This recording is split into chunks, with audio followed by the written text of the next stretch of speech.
Hello বন্ধুরা, good morning. আজকে সকাল সকাল ভ্লগটা স্টার্ট করছি। স্নান টান করে এখন ব্রেকফাস্টও করে নিই। তো মেয়ে এখানে আমার দুষ্টুমি করছে, ওকে একটু শান্ত করে নিজের ব্রেকফাস্টটা সেরে নিই, তারপর তোমাদের কাছে আসছি। আর এখানে মা প্লাস্টিক বালাকে দাঁড় করিয়ে পরে কিছু প্লাস্টিকের জিনিস নেবে, পুরোনো প্লাস্টিকগুলো দিচ্ছে। তো বন্ধুরা, এখন আমাদের ব্রেকফাস্ট হয়ে গেছে, মেয়েও খেয়ে নিয়েছে, আমারও খাওয়া হয়ে গেছে। তো মেয়ে এখন ড্রয়িং করতে বসেছে, দেখো আচ্ছা। আমি কেমন করে ফোনে চার্জ দিই বলো তো? সুইচটা দাও না। ফোনে চার্জ লাগাই কিন্তু সুইচটাই অন করি না। এইখানে মেয়ে আর আমি বাড়ি বানাচ্ছি। যেদিন ইউটিউব থেকে লাখ লাখ টাকা পেয়ে যাবো সেরকম দিন এরকম বাড়ি বানাবো, এর থেকেও বড় বাড়ি বানাবো। এটা একটা স্যাম্পেল না বেটা?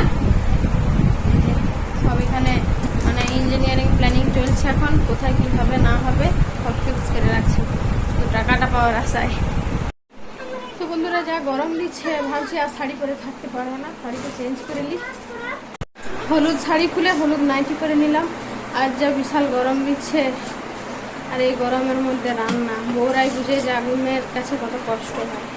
এই গরমে আমাদের অবস্থা খারাপ, আর শখ ধরেছে না সাজুগুজু করবার।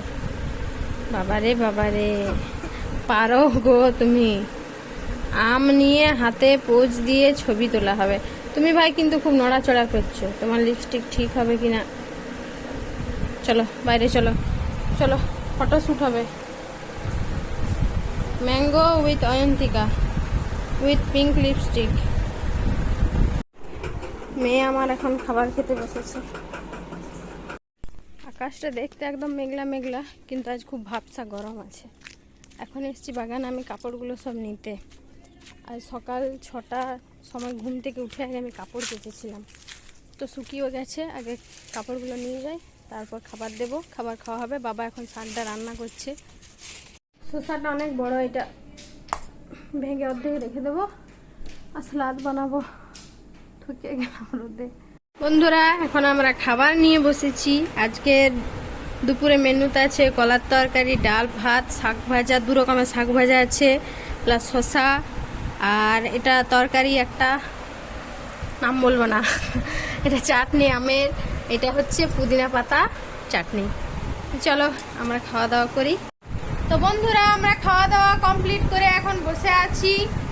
আর আজকে হচ্ছে ভাবছি আলমারিটা একটু গুছাবো, সামনে কালী পুজো, আমাদের এখানে রক্ষা কালী পুজো। তো ভালো ভালো ড্রেস যেগুলো আছে পরার মতো সেগুলো একটু সামনাসামনি রাখতে হবে, আর যেগুলো পরবো না আর কি গরমে পরা যাবেও না সেগুলো একটু নিচের দিকে করে রাখবো। তুমি ওখানে চেপো না, লেগে যাবে। এই লেগে দেখছো কত কাপড়, সবগুলো এখন সাজাতে হবে আমাকে উপর থেকে নিচ পর্যন্ত। পরার মতোগুলো বেশ সামনাসামনি ভাঁজ করে গুছিয়ে রাখতে হবে, কারণ